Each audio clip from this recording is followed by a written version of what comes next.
Hare Nama eva kevalam kalo nasteva nasteva nasteva gatiranyatan. Hare Nama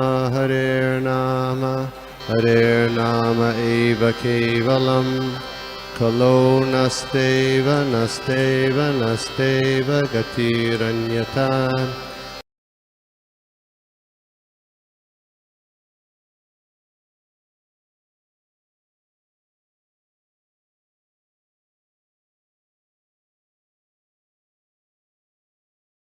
you so much and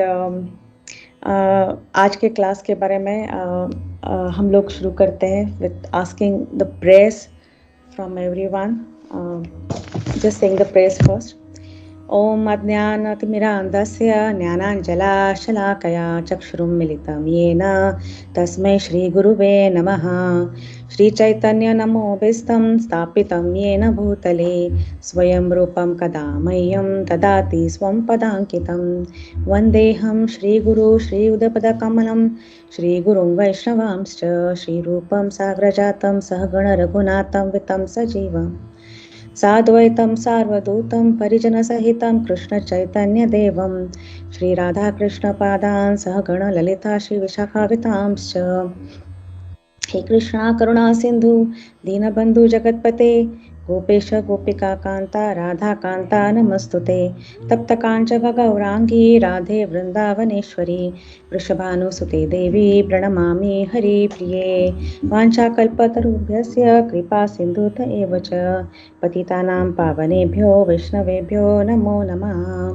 Shri Krishna Chaitanya प्रभु नित्यानंद श्री अद्वैत गदाधर श्रीवासदि गौर भक्त वृंद. हरे कृष्णा कृष्ण कृष्णा हरे हरे हरे राम राम राम हरे हरे. अष्टपदाय कृष्णप्रस्थाय भूतले श्रीमते भक्तिवेदांत गोविंद स्वामी इति नामे नमः. अष्टपदाय कृष्णप्रस्थाय भूतले श्रीमते भक्तिवेदांत स्वामी इति नामे नमस्ते सारस्वती देवी गौरवाणी प्रचारिणे निर्विशेष शून्यवादी पाश्चात्य देशतारिणे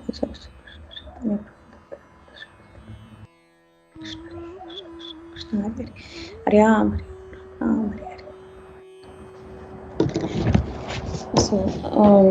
श्लोका शुरू करने से पहले मैं आप सब लोगों से आशीर्वाद चाहती हूँ कि आज के श्लोकों के बारे में मैं कुछ कह पाऊँ और जो भी कह पाऊँ वो सही यानी प्रभुपाद के प्रपोर्ट के द्वारा और मैंने जो लेक्चर्स सुने हैं उनके द्वारा सही शब्दों का इस्तेमाल करके मैं आप लोगों के सामने प्रस्तुत कर पाऊँ.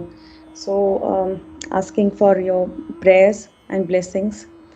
आज के 3 श्लोक हैं और 3 श्लोकों के बारे में यानी आज अभी तक हम लोगों ने भागवतम में यहाँ तक आ चुके हैं कि परीक्षित महाराज ने ऋषि को स्नेक यानी सांप का ये गार्लैंड जैसा पहनाया है और उसके बाद उनके बेटे की क्या रिएक्शन है उसके बारे में आज के श्लोकों के बारे में वर्णित है.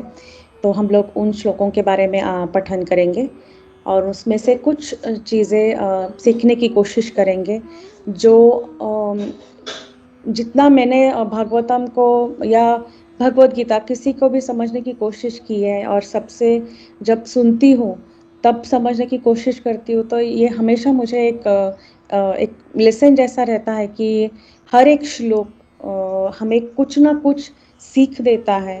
भागवतम जैसे एक पूरे स्टोरी लाइन जैसा है कि इनके बारे में उनके बारे में भक्तों के बारे में कृष्ण के बारे में सारी जो लीलाएं एकत्रित करके बताई गई है तो उनमें से बस यही एक सिखाए जाते हैं यानी कृष्णा जस्ट टीचर्स अस कि हम लोगों को कैसा रहना चाहिए, हम लोगों को एक भक्त कैसे बनना चाहिए. तो उसके लिए आज के श्लोकों में भी हम लोग देखेंगे कि हमारे जीवन में हम लोग उसे कैसे अपनाएं. तो ये सीख लेंगे आज के श्लोकों में से. या thank you Prabhu, thank you so much. तो आज के श्लोकों में 3 श्लोक हैं. तो मैं तीनों श्लोक को पठन करके हम लोग उसका ट्रांसलेशन देख लेते हैं और फिर तीनों श्लोकों के साथ मीन्स एकत्रित I will just talk about it. So आज का पहला श्लोक. इत्युक्ता रोषतां म्राक्षो वयस्यान् ऋषिबालकः कौशिक्याप उपस्पृश्य वजरं वससर्जः. Translation. The son of the rishi, his eyes red hot with anger, touched the water of river Kaushika while speaking to his playmates and discharged the following thunderbolt of the words.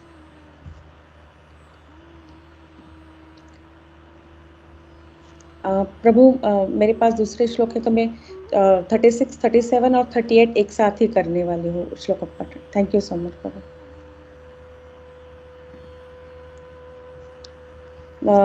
37 श्लोक.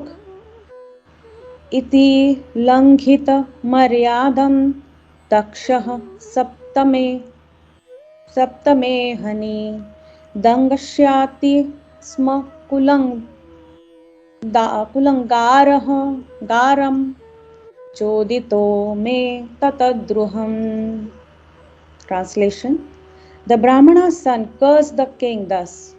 On the 7th day from today, a snake bite will bite the most richest one of that dynasty, Maharaj Parikshit, because of his having broken the law of equity by insulting my father.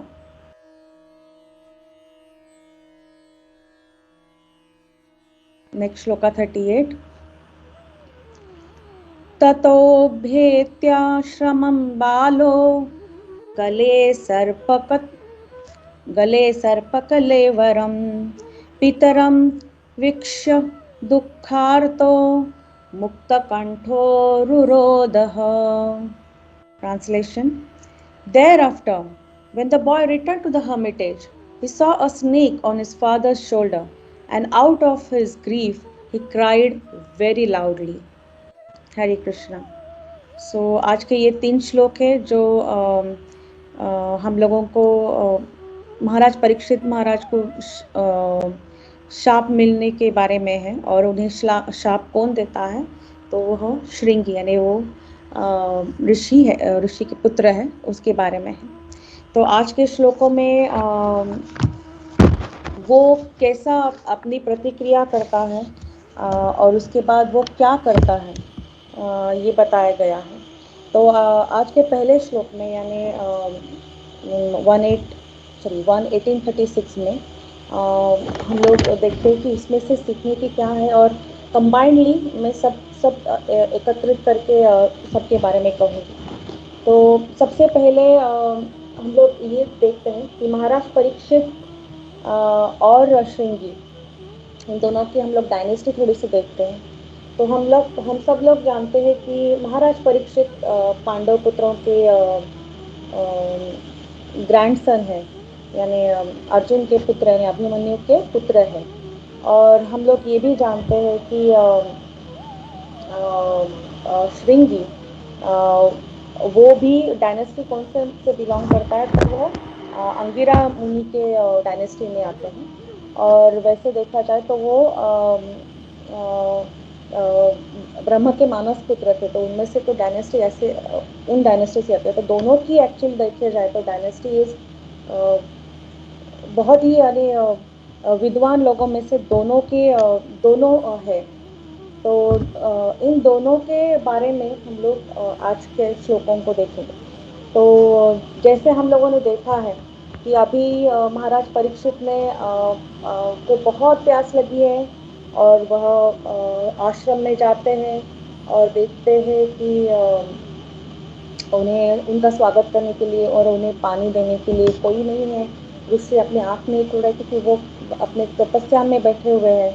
तो वो एक मरे हुए सांप को garland की तरह उनके गले में डालकर चले जाते हैं. तो जब वह अपने महल की तरफ जब बढ़ रहे हैं तब उनके मन में एक्चुअली ये सवाल आने लगते कि मैंने जो किया वो सही किया है नहीं। और पिछले श्लोकों में अगर हम लोग देखें और परपोट में हम लोग प्रभुपाद के पढ़े तो हम लोगों को ये क्लियरली दिखता है कि परीक्षित महाराज की ये जो कृति है, ये कृति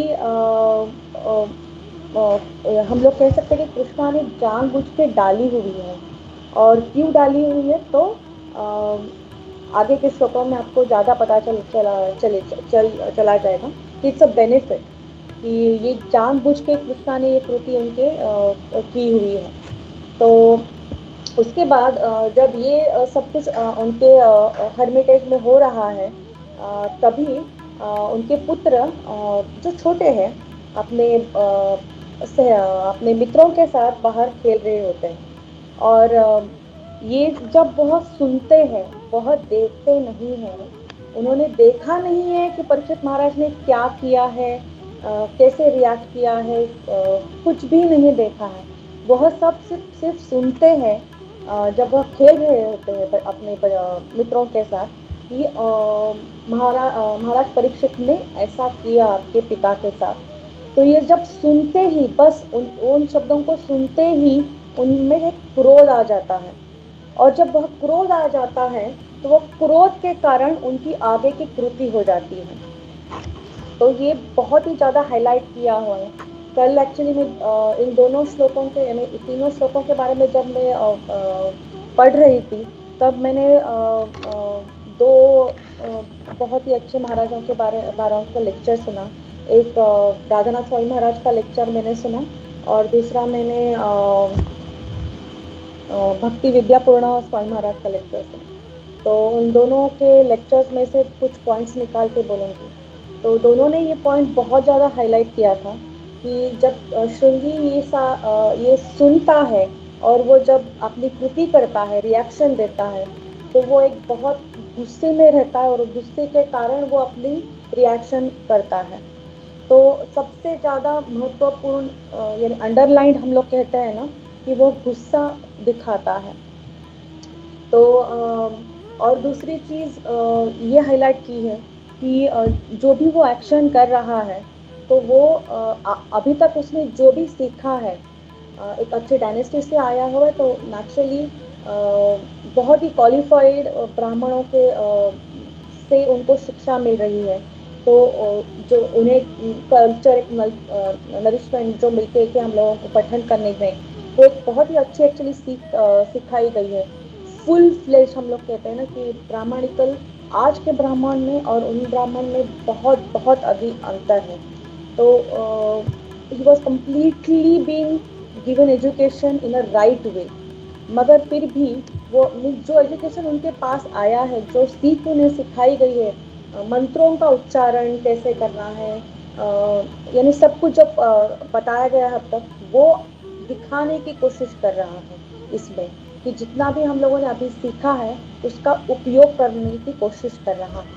मगर क्या वो कर रहा है वो सही है या गलत है, वो उस वक्त वो देख नहीं पा रहा है क्योंकि वो गुस्से में है। प्रभुपाद ट्रांसलेशन में ये एक लाइन ऐड करते कि अगर वो किसी एक लर्नेड आदमी के साथ अगर रहता, कोई अगर उसके पास होता, तो ये कृति वो करने से उसे रोकता। मगर वो अपने बच्चों के अपने मित्रों के साथ वहाँ पे खेल रहा है, तो वो भी बच्चा है और आमने सामने वाले भी बच्चे हैं। तो वो जब कृति करता है सामने से, तो उसे रोकने के लिए कोई नहीं है।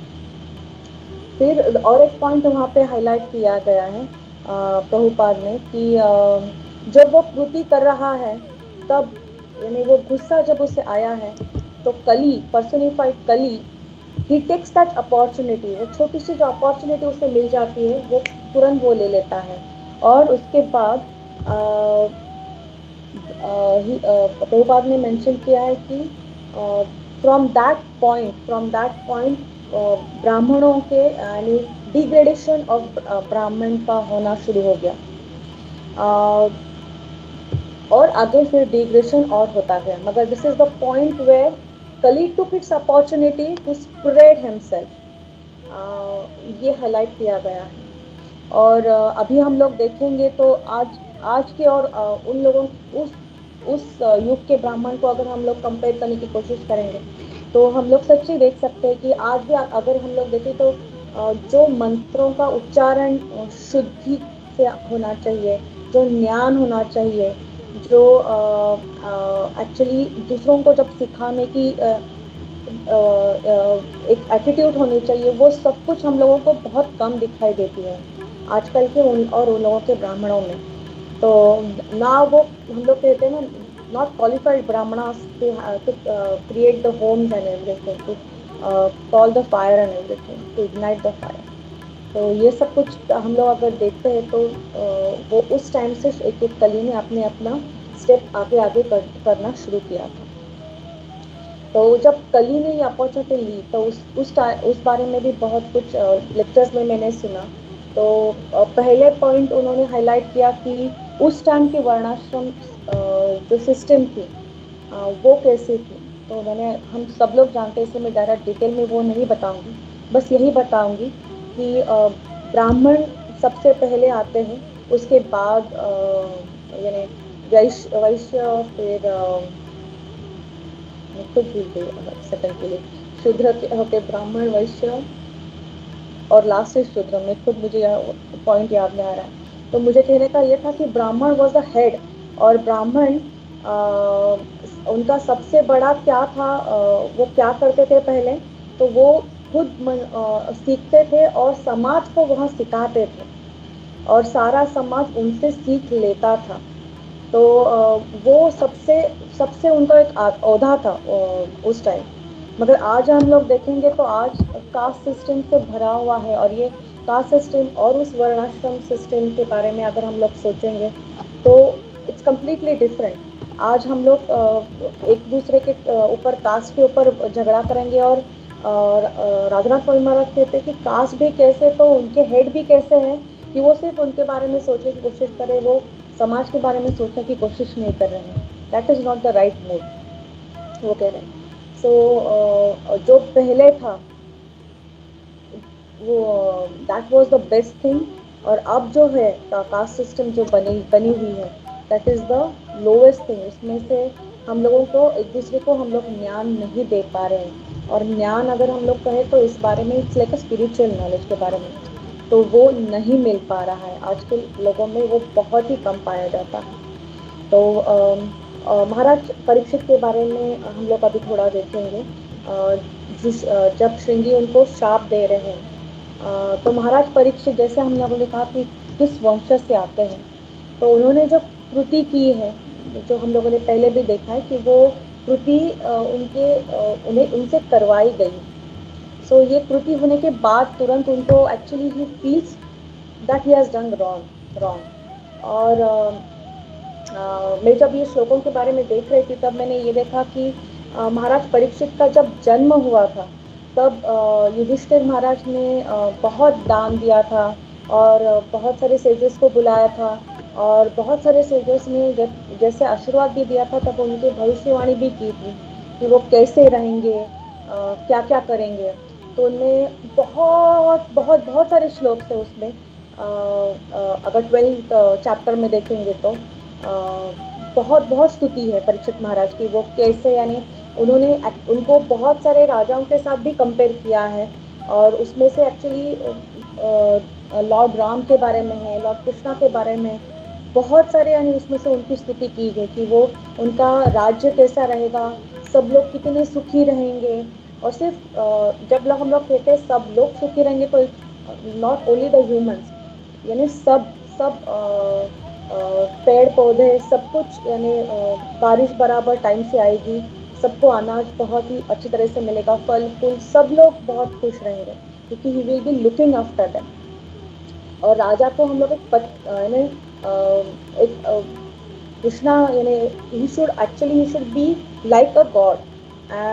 अपने प्रजा की रक्षा भी करनी चाहिए और प्रजा को वो सिखाना भी चाहिए। और राजा का कर्तव्य ये भी रहता है कि वो ब्राह्मणों को किसी भी तरह से उनको कोई हानि ना पहुँचे, उनके बारे में भी सुरक्षा देखे, यानी सब लोगों में से ब्राह्मण को भी उनका रक्षण करे भी उनका भी एक कर्तव्य रहता है।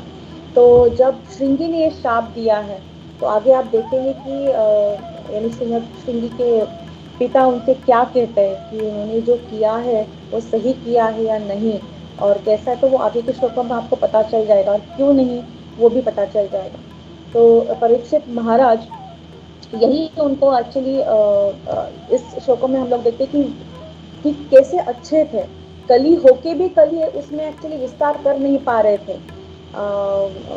पहले कृष्णा थे, इसलिए वो अंदर नहीं आ पा रहे थे, विस्तार नहीं कर पा रहे थे, और उसके कृष्णा जाने के बाद पांडव के राज्य में और फिर परीक्षित महाराज के राज्य में भी वो विस्तार नहीं कर पा रहे थे। और हम लोग देखते हैं कि कलिका और परीक्षित महाराज का सामना वगैरह सब कुछ हम लोग देखते हैं कि वो बिल्कुल यानी बिल्कुल वहाँ पे अपना विस्तार नहीं कर पा रहा था। तो कितना अच्छे परीक्षित महाराज थे, हम लोग ये देख सकते हैं। तो परीक्षित महाराज का राज्य भी उतना ही सुखी और संपन्न था।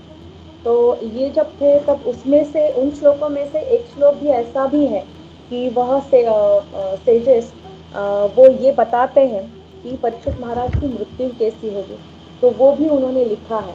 और उसमें से मैं जब परपोट उसका पढ़ रही थी, क्योंकि उन्होंने उन श्लोकों के बारे में उन्होंने बिल्कुल वही कहा है कि एक ब्राह्मण पुत्र उनको शाप देगा और तक्षक आके उनको यानी he is going to take him his life. तो ये भी सब कुछ लिखा हुआ है। तो उस परपोट में प्रभुपाद ने बहुत ही खूबसूरत लाइन्स ऐसे ऐड की है कि उन्होंने वो कहते हैं कि जो बालक, ये परीक्षित महाराज के बारे में, जो बालक जन्म के समय से भी कृष्णा के प्रोटेक्शन में है और हर समय प्रोटेक्शन में रहते हैं, हर एक समय में, तो उन्हें मृत्यु के समय यानी कृष्णा के प्रोटेक्शन में क्यों नहीं रहेंगे। तो वो कहते हैं कि जो भी उन्हें कर्स मिला है, he uses it as a good, वो कर्स नहीं, एक्चुअली उनके लिए वो बून है। क्यों? क्योंकि वह 7 दिन कंटिन्यूसली श्रीमद् भागवतम का श्रवण करेंगे, और वो भी एक राइट सोर्स से। तो वो कहते हैं, और तो वो कहते हैं कि एक्चुअली ये एडवांटेज है उनके लिए क्या एडवांटेज है, क्योंकि वो उनका एंड गोल यानी एंड क्या होने वाला है, तो वो कृष्ण के he is going to achieve the lotus feet of Krishna. So that is the main thing. और प्रभुपाद उसमें एक लाइन भी बहुत अच्छा इस्तेमाल करते हैं, जो मैं इंग्लिश में आपको कहूँगी कि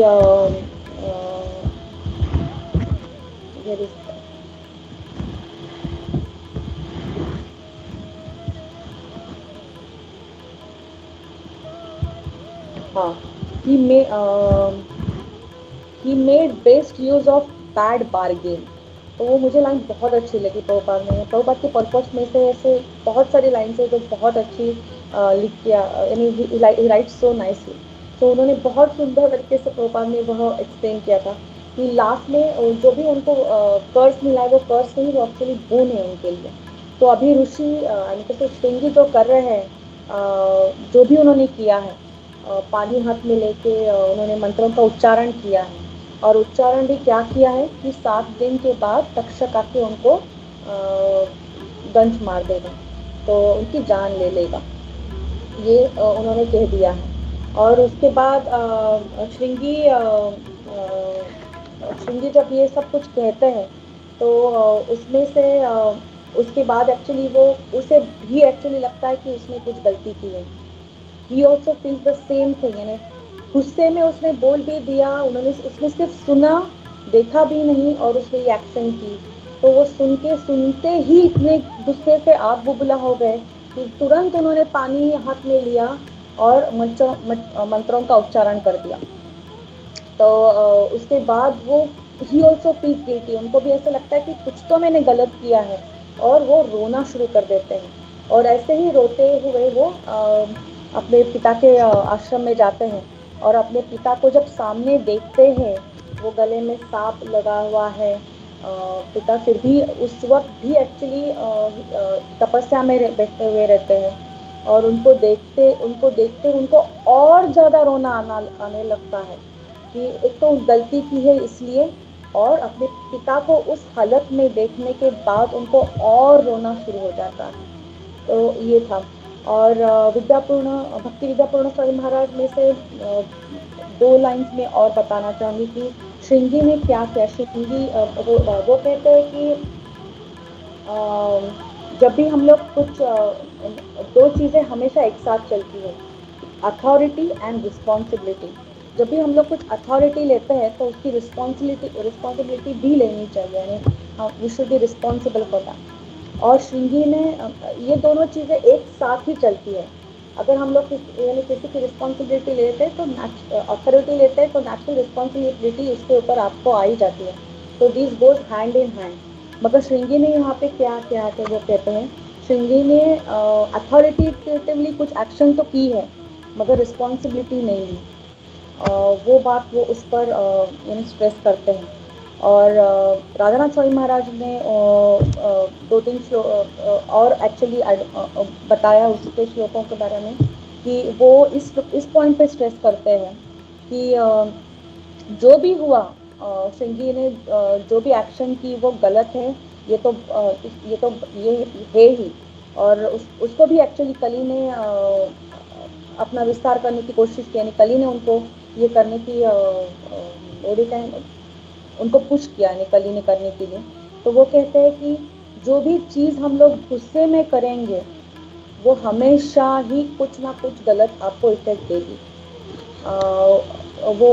वो ये पॉइंट मेंशन करते हैं। और वो कहते हैं कि हमेशा हम लोगों को जब भी गुस्सा आता है तो तुरंत हम लोगों को सोचना चाहिए, तब उस वक्त हम लोगों को एक्चुअली तुरंत शांत रह के कुछ ना बात करते हुए सुनना है। यानी आप लोगों को सिर्फ ये समझना है कि कुछ एक्शन करने से पहले वहीं पे तुरंत हम लोगों को वहीं पे रोकना है अपने आप को। और क्यों रोकना है? क्योंकि हम लोग गुस्से में हमेशा एक गलत कदम ही उठाते हैं, और वो कदम ना उठाए इसलिए उस वक्त हम लोगों को चुपचाप शांत बैठना है, सोचना है, और बाद ही हम लोग कुछ एक्शन करनी चाहिए। नहीं तो हमेशा हम लोग कुछ ना कुछ गुस्से में गलत ही काम करेंगे। और उन्होंने एक्चुअली राधानाथ स्वामी महाराज ने थोड़ा आगे स्ट्रेस इस पॉइंट पे हम लोगों के लिए किया है कि ये बात हम लोगों को हमेशा ये याद रखनी चाहिए कि we don't do any offence, और हम लोगों के हाथ से कोई ऑफेंस ना हो जाए। तो वो हम लोगों को हमेशा we should be in that mood always that we don't commit any offences to anyone. And बाकी आगे वो जब कहते वो बहुत ही अच्छी सेंटेंस थी। वो कहते कि आप जज किसी को मत करो, क्योंकि जज करने का काम सिर्फ और सिर्फ कृष्णा के हाथ में है। ही इज़ द सुप्रीम जज। वो कहते हैं कि उनको पता है कि उनको क्या, कृष्णा बहुत ही अच्छी तरह से जानते हैं कि उन्हें क्या करना है क्या नहीं करना है। हम लोगों को जज करने की ज़रूरत नहीं है। हम लोगों को अगर किसी को हम लोगों को उनके व्यवहार के बारे में या किसी के गलत काम के बारे में अगर हम लोगों को कुछ कहना है तो हमें जज की तरफ रह के नहीं करना चाहिए, यानी जज की स्टेज लेके नहीं करना चाहिए। तो हम लोगों को एक एडवाइज़र की स्टेज पर रह के करना चाहिए। उन्हें एडवाइस करनी चाहिए कि आप ऐसा ऐसा कर सकते हो, आप वो कर सकते हो, उन्हें गाइड कर सकते हैं, मगर जज मत बनिए, वो कहते हैं। तो वो बहुत ही ज़्यादा स्ट्रॉन्ग पॉइंट था जो हम लोगों को एक बहुत ही अच्छी सीख है कि हम लोग बहुत बार हम लोग जजमेंटल हो जाते हैं किसी सिचुएशन को सुनने के बाद। वो नहीं होना चाहिए, हमें सिर्फ और सिर्फ एडवाइस देनी है। और एक्चुअली वो आगे ये भी कहता है कि अगर आपको एडवाइस देनी नहीं आ रही हो तो बस आप चुपचाप रह जाइए, उसमें कुछ भी मत कहिए, मगर आप अपने स्टेटमेंट को जज की तरह से नहीं इस्तेमाल करेंगे। वो ऐसे उस पर स्ट्रेस करते हैं और वो मुझे बहुत ही ज़्यादा अच्छा लगा। तो इन 3 श्लोकों में मेन चीज़ क्या थी कि वो गुस्सा थी जो हमें कंट्रोल में रखनी चाहिए, और हमें एज अ जज नहीं एक्ट करना चाहिए। We should be as humble. और बहुत सारे श्लोक एक्चुअली हमें ये चीज़ बहुत ही अच्छी तरह से एक्सप्लेन करते हैं। और मैं कहूँगी कि ये बारंबार भगवत गीता में और भागवतम में रिपीटेडली कही गई है, जो हम लोगों को एक सीख है कि हम लोगों को अपने गुस्से पे कंट्रोल होना चाहिए। तो इन श्लोकों में ये सारे पॉइंट्स थे। और पहले एक श्लोक में प्रभुपाद ने, यानी 37 श्लोक में प्रभुपाद ने एक एनालॉजी दी थी, और वो एनालॉजी ऐसी थी कि एक सांप को देख के किसी को भी उससे डर लगेगा, मगर अगर आपको ये पता चल जाए कि उनके सांप के दंशवाद यानी पॉइजनस टीथ निकाल दिए गए हैं, तो वो सिर्फ और सिर्फ बच्चे उसे डरेंगे, क्योंकि हमें पता है कि वो डंक भी मारेगा तो भी हमें कुछ नहीं होगा, तो उससे डर हम लोगों को कम लगेगा कि वो डंक मारने के बाद भी हमें कुछ नहीं होने वाला है। तो वैसे वो कह रहे थे, उन्होंने वो कंपैरिजन 37 श्लोक में की थी उस पर कि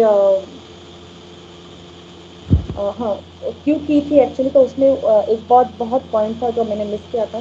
तो वो पॉइंट इसलिए कहा गया था क्योंकि श्रृंगी ने परीक्षित महाराज के बारे में एक्चुअली बहुत ही स्ट्रॉन्ग वर्ड्स इस्तेमाल किए थे, और उन्होंने कहा था कि आपके डायनेस्टी के लिए कलंक हो, ऐसा कहा गया था। और जब ये शब्द उन्होंने इस्तेमाल किया गया था, तो उसके ऊपर प्रभुपाद ने ये एनालॉजी दी थी, और प्रभुपाद कहते हैं कि एक्चुअली देखा जाए तो परीक्षित महाराज उनके डायनेस्टी के लिए कलंक नहीं है। अगर कलंक कोई बना है तो वो श्रृंगी बना है उसके डायनेस्टी के लिए, क्योंकि श्रृंगी इज द पर्सन जिसकी वजह से all the brahmanical powers of misuse of brahmanical powers और जो कल्चर है वो एक एक करके खत्म होना शुरू हो गया। So he became as a point where Kali took the advantage, और एक ब्राह्मण पुत्र के ऊपर उसने अपना विस्तार जमाया, और धीरे धीरे ब्राह्मणों के सारे सारे कल्चर और सारे पावर्स एक एक करके ख़त्म होते गए, और वैसे कली ने अपना विस्तार सिर्फ ब्राह्मणों के ऊपर नहीं, वह आगे वैसे करता गया। तो प्रभुपाद हाईलाइट्स दिस कि उसने जब ये शब्दों का इस्तेमाल किया है तो असल में कौन अपने डायनेस्टी को कलंकित कर रहा है, तो वो एक पॉइंट था उसमें। और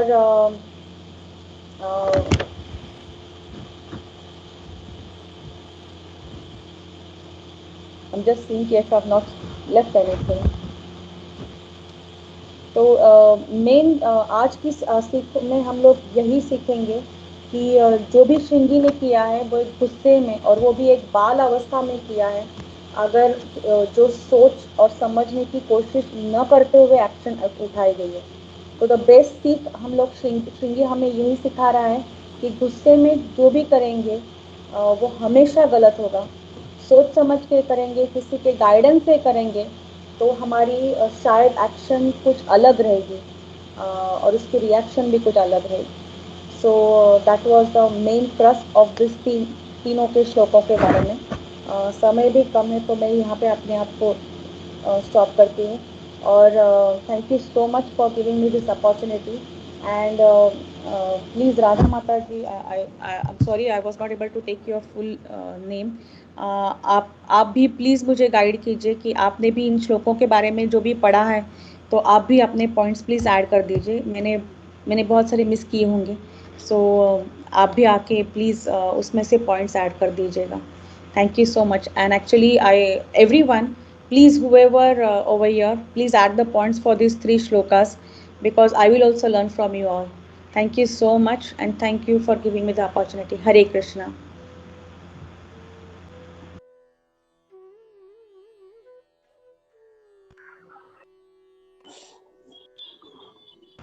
Yeah, Hare Krishna, Samir. Oh, sorry, Prabhu. Hare Krishna Tanishka, Hare super, Krishna. बहुत बहुत बढ़िया, एब्सोल्युटली फैंटास्टिक, मतलब there are no words to describe. Just one point, मतलब I wanted to add here कि we can probably add this the shlok from Bhagavad Gita where Krishna talks about krodha bhavati sammoha, and like बुद्धि नाशा तो प्रणश्यति. So actually वो प्रणश्यति हो गया था क्योंकि brahmanical culture, because of that क्रोध एंड बिकॉज ऑफ दैट मतलब वो जो कर्स हो क्या गया कि पूरा ब्राह्मणिकल कल्चर डिस्ट्रॉय हो गया. तो वो प्रणश्यति जैसे ही हो गया था. तो maybe we can add this point. और आपने वो बहुत परफेक्ट बताया था कि क्रोध में we have to control, otherwise मतलब हम लोग बचपन से सुनते हैं कि जब भूख लगी रहती है तभी शॉपिंग नहीं करना चाहिए. तो वैसे ही जब क्रोध हुआ रहता है तभी रिएक्शन नहीं देना चाहिए. थैंक यू, फैंटास्टिक माता जी. माता जी, एक सवाल था इसके ऊपर कि ये जो ब्राह्मण ने जब शाप दिया तो कली के लिए एनीवे परीक्षित महाराज ने सिर्फ 4 ही प्लेसेस दिए थे अपार्ट फ्रॉम गोल्ड, वो 4 प्लेसेस. लेकिन ब्राह्मण ने जब शाप दिया तो हम लोग कली की एंट्री वहां पे हो गई, हम लोग कैसे बोल सकते हैं? मतलब ये एक सवाल था माता जी. हरे Krishna. Hare Krishna, Prabhu. I think the best person would be some senior devotees to answer. So अगर आप लोग लीड देंगे तो अगर मुझे कुछ सोचता है तो मैं उसमें भरूंगी. प्रभु, anyone who wants to answer that question? What is the question, Prabhu Samir Prabhu? I'm not clear on that. मतलब माता जी ने बताया था कि बिकॉज ऑफ दैट क्रोध and because of that curse Kali extended his powers and brahmanical culture पे destroy हो गया बिकॉज कली ने वहां पे ओवर पावर किया. लेकिन हम लोग ने देखा था कि परीक्षित महाराज ने सिर्फ 4 प्लेसेस पे ही कली को एंट्री दी थी अपार्ट फ्रॉम गोल्ड. तो ये जहाँ पे मतलब जब श्रृंगी ने जब शाप दिया तो कली ने कैसे ओवर पावर किया, मतलब ये थोड़ा सा मेरा एक सवाल था प्रभु जी. हरे कृष्ण. या ओके प्रभु. तो आपका ये क्वेश्चन है कि क्रोध इज आल्सो मतलब कली वहां पे एंटर कर दिया था, राइट प्रभु, इन ब्राह्मणा.